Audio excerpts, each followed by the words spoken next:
আজি কেবিনেটে আৰু এটা বিশেষ সিদ্ধান্ত লয় আমাৰ জলজীৱন মিছনত জলমিত্ৰ আৰু জল সহায়ক দুটা কেটেগৰীৰ ৰাইজে বা ব্যক্তিয়ে ভলেন্টিয়াৰ হিচাপে কাম কৰি আছে।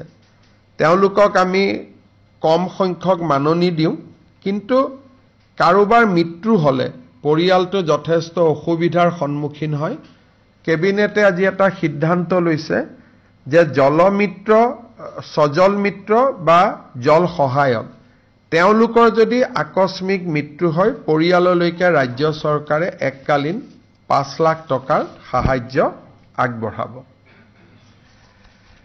আমাৰ মহাবিদ্যালয়ৰ অধ্যাপকসমূহক কিছুদিন আগতে আমি কেৰিয়াৰ এডভান্সমেন্ট স্কিম বা কেছ প্ৰমোশ্যন দিছিলোঁ, কিন্তু যিটো দিনৰ পৰা প্ৰমোশ্যন পাইছিলে সেই দিনটোৰ পৰাই প্ৰমোশ্যনটো কাৰ্যকৰী হৈছিলে।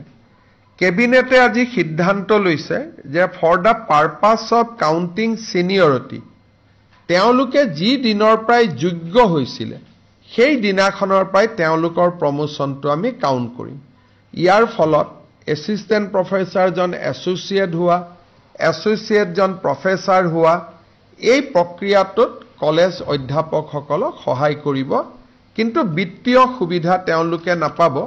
খালি তেওঁলোকৰ প্ৰমোশ্যনটো আমি তেওঁলোক যি দিনাখনৰ পৰাই যোগ্য হৈছিলে সেই দিনাখনৰ পৰাই আমি প্ৰমোশ্যনটো কাউণ্ট কৰিম।